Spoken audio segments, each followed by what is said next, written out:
Hoy quiero hablarle algunas cosas, algunas historias con respecto a las coles, al boniato y también al nabo.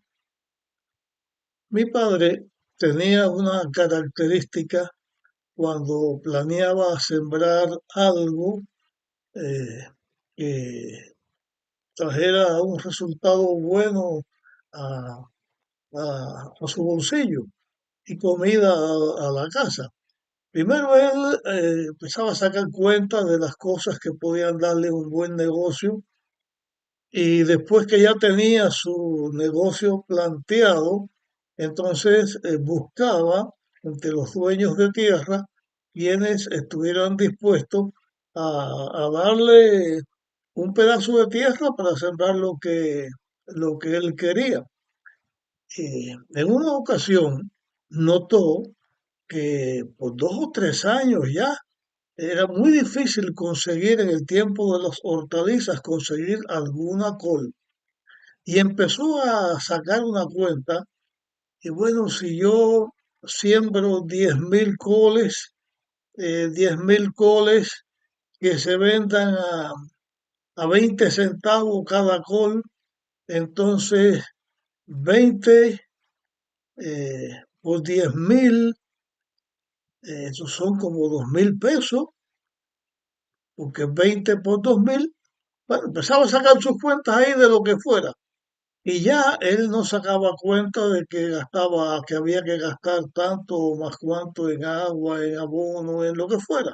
Él solo sacaba la cuenta de su negocio y nada se le perdía, por supuesto, y todo lo vendía como él quería. Bueno, hacía sus planes y estos planes pues me van a servir para las tres historias que tengo. Y comenzaba a buscar quién le prestara la tierra a negocio. Él sembraba las tierras tanto para el dueño, tanto para él que era el que lo sembraba y corría con todos los gastos. Yo recuerdo que era para este tiempo, yo tendría unos 9 o 10 años cuando esto sucedió. Si tenía 10 años, 1952, si tenía 9, en 1951. Entre 1950 y 1952 fue esta historia. Hay una familia, o hay varias familias de apellido Duque, y estos duques tenían tierras, y él consiguió que uno de los duques le hiciera el negocio, y allá fue, consiguió los bueyes, preparó la tierra, sembró sus. Yo dije 10.000, pero yo no recuerdo si eran 10.000 o 20.000 o 30.000 matas de cola. El negocio era un negocio en grande, donde la ganancia iban a ser miles de pesos.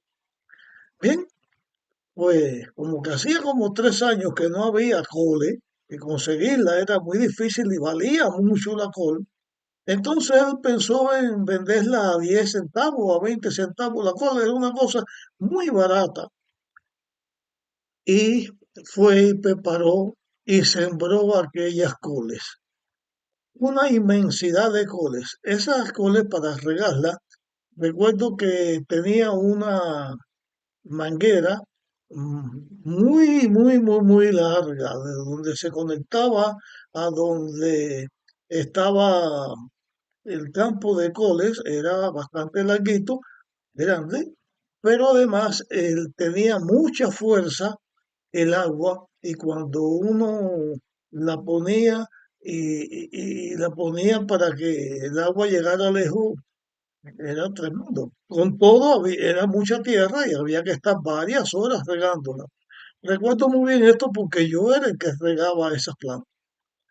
Pues las plantas comenzaron a crecer y a crecer, y mi padre las guataqueó, les quitó las hierbas, las puso, pero él las sembraba todas de una vez y no la agarraba hasta que estuvieran bien hechas todas.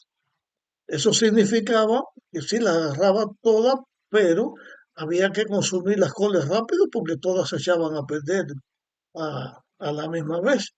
Pues se sembró la col y él estaba contentísimo, y yo también me acuerdo del campo de col que es tan lindo que se veía, y los duques estaban encantados de la vida, de las coles de mi padre. Empiezan a crecer y a crecer y a crecer. Y llegó el tiempo de cosechar las coles. Pero ¿qué pasó? Que ese año todos se embullaron a sembrar coles. Y además de mi padre, todo el mundo sembró coles. Pero la gente la sembraba escalonada, o sea, primero unas matas, pasaba un tiempo, sembraban las otras y así pues tenía más posibilidades de cosechar y vender sus coles.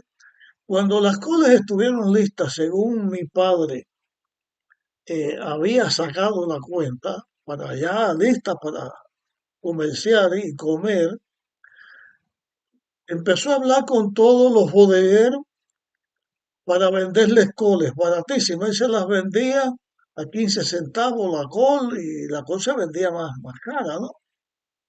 Eh, y era un buen negocio, pero el bodeguero decía, no, si yo estoy, mira cómo esto está lleno de coles, aquí no me cabe una col más y las consigo baratas también.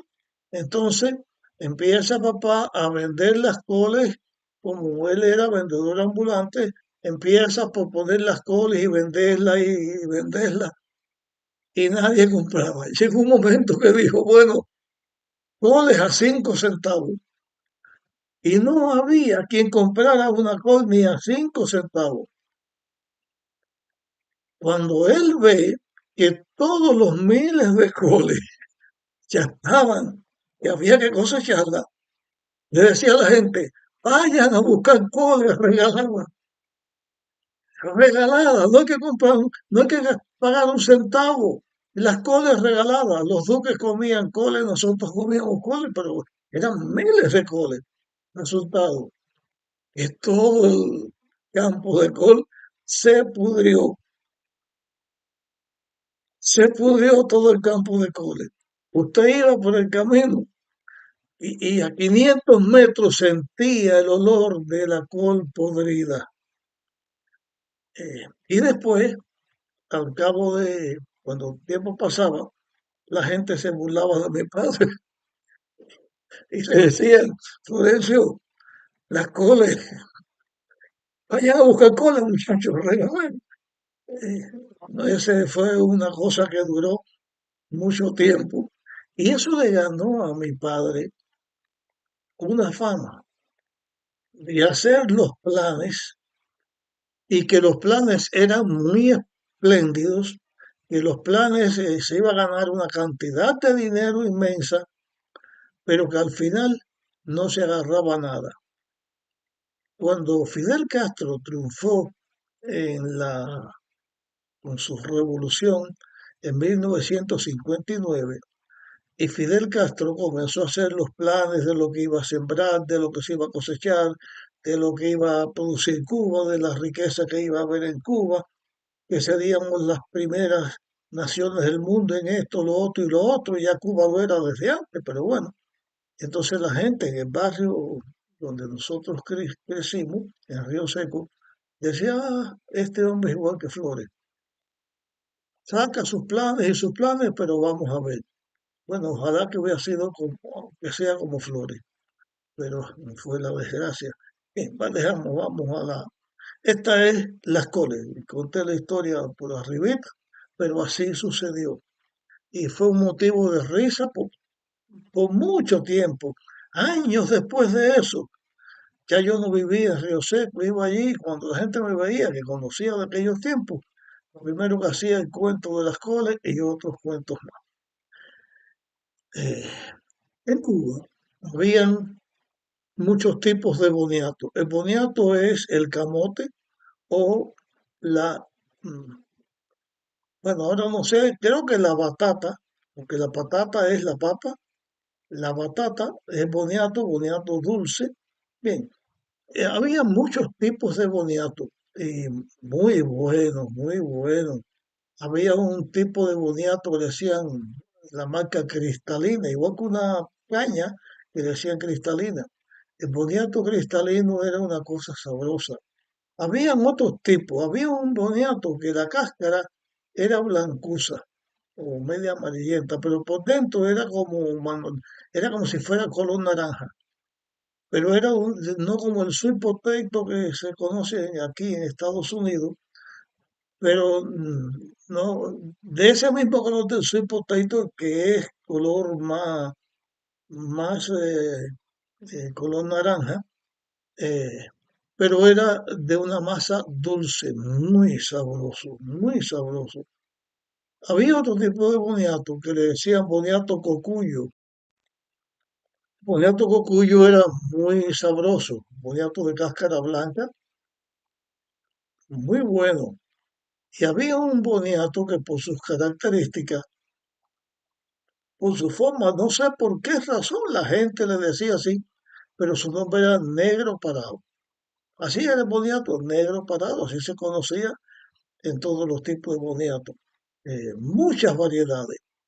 En una ocasión, mi padre consiguió con una señora en Guaynacabo que le diera, la señora había quedado viuda, tenía un pedazo de tierra que no cosechaba, pues ya no podía, entonces papá le hizo negocio para sembrar un boniatal, una parte para ella, otra parte para papá.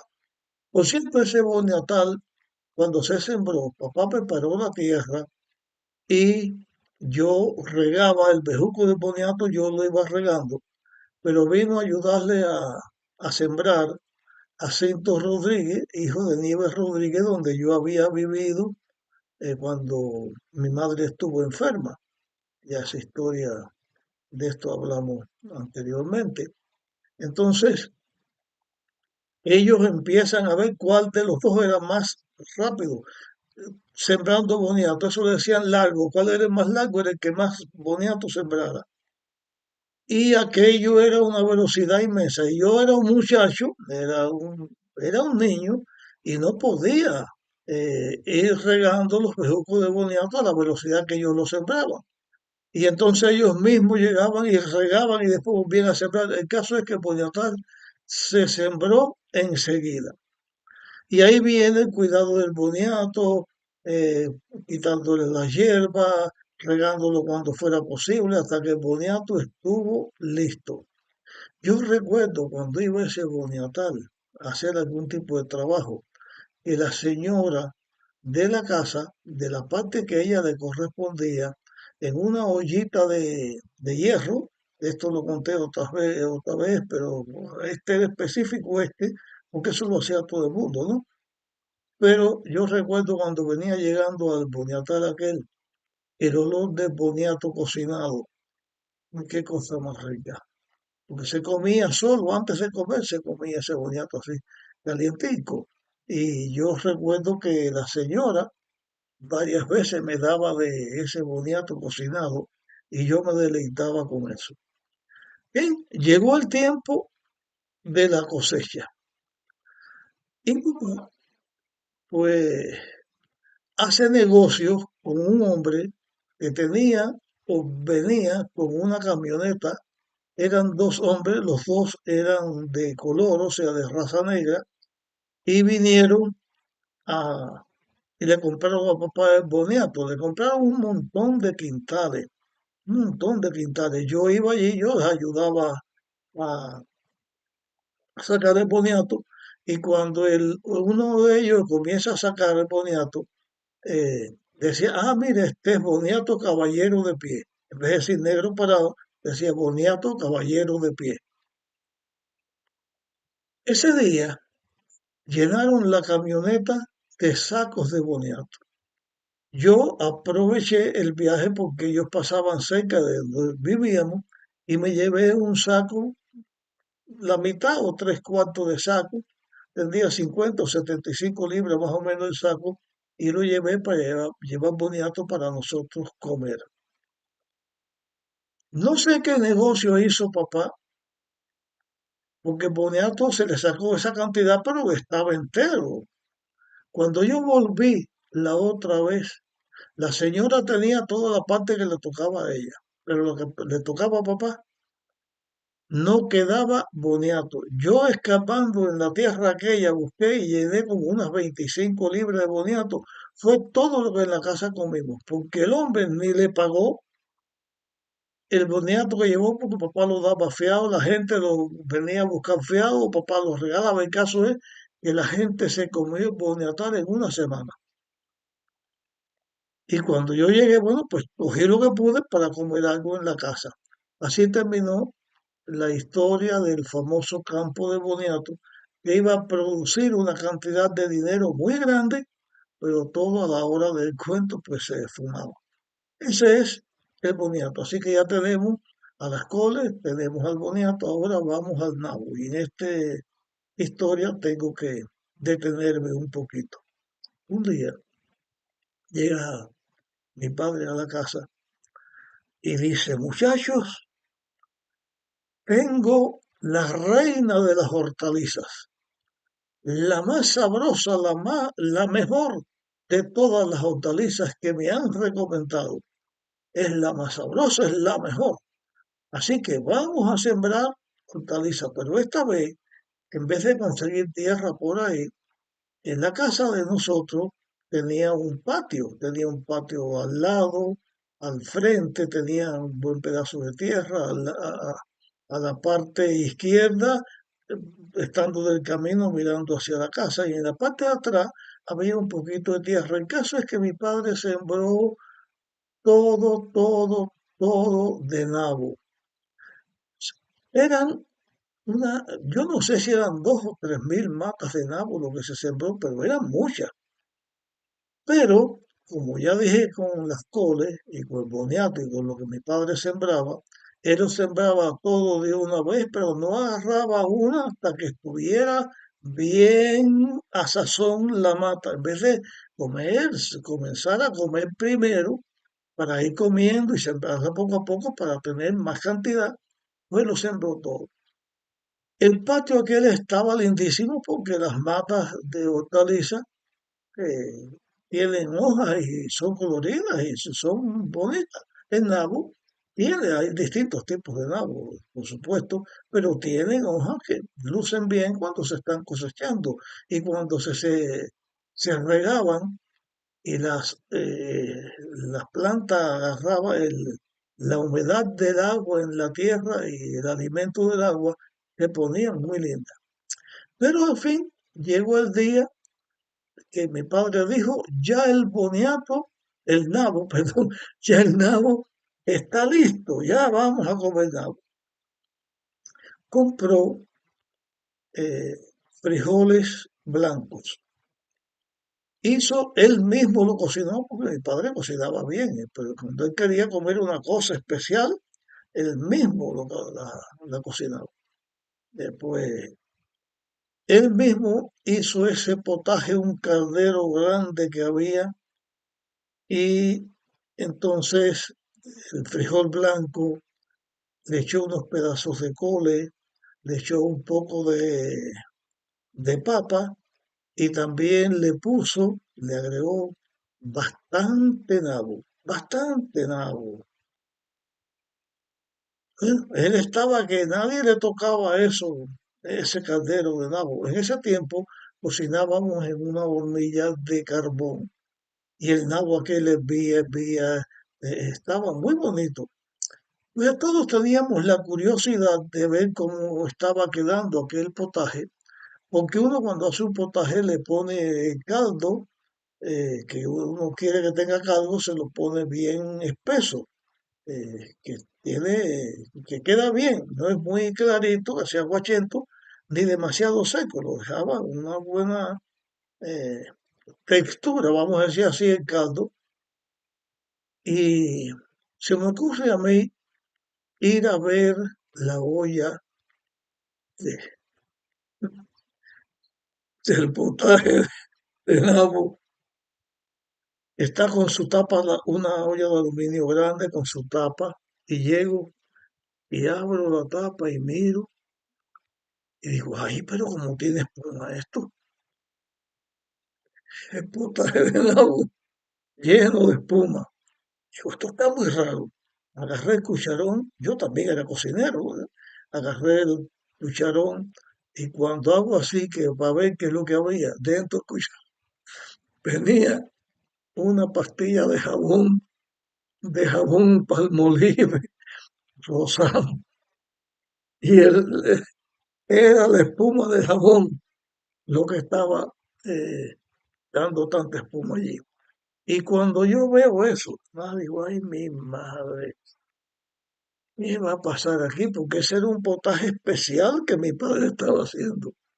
Resulta que uno de mis hermanos, no sé si fue Drey o cuál fue, tenía una pastilla de mano del jabón y va a ver el potaje y se le cae la pastilla de jabón dentro del potaje. Y en vez de sacarlo, lo que hizo fue taparlo y meterse de allí. Hoy, ¿dónde está mi madre? Le digo, oye, Berta, si se llama mi madre, Berta, o se llamaba. Oye, Berta, mira lo que me encontré. Dentro del potaje, un jabón, se lo saqué, pero está lleno de jabón. Y dice mi madre, muchacho, cállese la boca, no digas nada, porque si Flores se entera con la ilusión que tiene ese potaje, si él se entera, bueno, nos quedamos callados. Llegó la hora de la comida. En la casa había unas fuentes de el material era peltre, una fuente, una vasija donde cabe bastante. Y mi padre la llenó, mi padre comía mucho. Él llena la fuente aquella del potaje de nabo. Y todos nosotros en la mesa, pues cada cual comiendo esto, lo otro, todo el mundo comiendo. Pero papá decía, muchachos, coman nabo. Pero ya todos nos habíamos pasado la voz y nadie tocó el nabo. Mi padre tenía una particularidad. Él parece que no tenía gusto en la boca o algo, todo se lo comía. Con el mismo gusto se lo comía todo. Lo mismo se comía una cebolla mordida que una naranja, un platanito o un mango. Con el mismo sabor. El caso es que él empieza a comer nabo y decía, qué bueno está este nabo, qué bueno está el potaje. Empieza a comer y a comer. Se comió la fuente aquella, el caldero estaba lleno, llenó otra fuente y se la comió también. Bueno, él se comió casi todo el potaje de nabo, más nadie lo tomó. Ahora nosotros nos empezamos a esperar la reacción del nabo, a esperar la reacción del nabo, porque el jabón sirve de purgante, es una cosa que limpia los intestinos. Y esa comida fue por la tarde.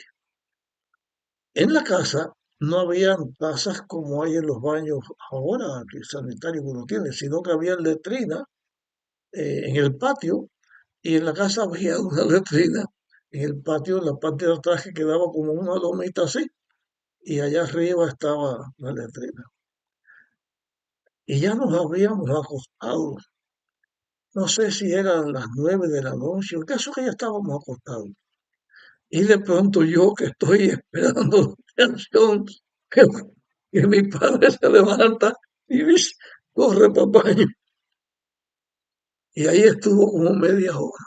Y yo mirando todo el cuadro, como media hora. Como la media hora que él viene bajando de la retina para casa, él mismo corre para atrás. Y así corrió varias veces. La noche entera se la pasó yendo a aquella letrina. Y él no dijo ni media palabra. Por la mañana yo me levanté temprano y cuando me levanté temprano me encontré que estaba mi padre en todas las matas de nabo, arrancándola y tirándola para el camino y arrancándola y tirándola para el camino. El camino lo llenó de matas de nabo. Allí los que quisieron comieron, los que no, allí le pasaban por arriba los que pasaban, los carros que pasaban. Bueno, aquello fue un desastre. La cuestión es que después de eso, nosotros éramos 7 hermanos, quedamos 6, pero hasta donde yo recuerde, ninguno de nosotros jamás en la vida comimos nabo. Que yo recuerdo, mi madre no comió nabo, yo nunca la vi comiendo nabo, y mi padre jamás en la vida comió nabo. Pero como que él había dicho que eso era lo mejor que había, pues él no dijo nada, él quedó como que el nabo no sabía, como que lo culpable del nabo, el nabo no sabía de esto. Pero como todos quedamos en silencio, pues bueno, mi padre no se enteró. El tiempo pasó y ya nosotros éramos hombres, ya yo estaba casado, ya eh, mis hermanos ya eran grandes, yo tenía hijos también. Y mi padre era amigo de Isaías de la Torre, un pastor adventista que en ese tiempo era director del seminario en Cuba. Y eran amigos de Santa Clara. Papá vivía en Santa Clara, Isaías era de otro lugar de Santa Clara, pero se veían en la iglesia y se conocían. Y entonces, eh, un día que papá va al seminario, le dice Isaías, oye Florencio, ven acá, ¿cómo es eso de la historia del nabo? Porque la historia yo la conocía, mucha gente por papá no lo sabía. Dice, ¿cómo es eso de la historia del nabo? Entonces fue que papá se enteró del cuento de nabo, pero pues ya no dijo nada, ya el tiempo estaba, ya había pasado los años, pues quedó como un chiste.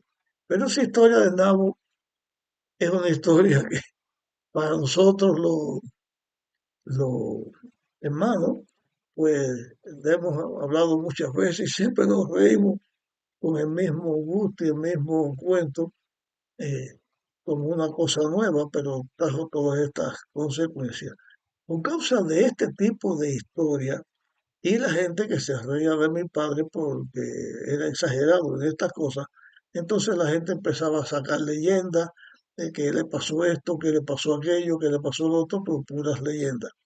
Pero bien, conté estas tres anécdotas de las siembras de mi padre, aunque tengo que decir en verdad que después cuando ya el gobierno quitó los vendedores ambulantes, quitó todo tipo de negocio, mi padre se dedicó a trabajar en la tierra y es verdad que era un campesino bueno, sabía sembrar, sabía cosechar y ya en una forma seria él logró tener negocios con personas y sembraba la mitad y de eso vivía, aunque seguía vendiendo clandestino queques y arroz que cosechaba y cosas, pero se dedicó a la agricultura esta parte de su vida, casi que la que murió. Bien, terminamos esta historia aquí, después hablaré de otro recuerdo de Cuba.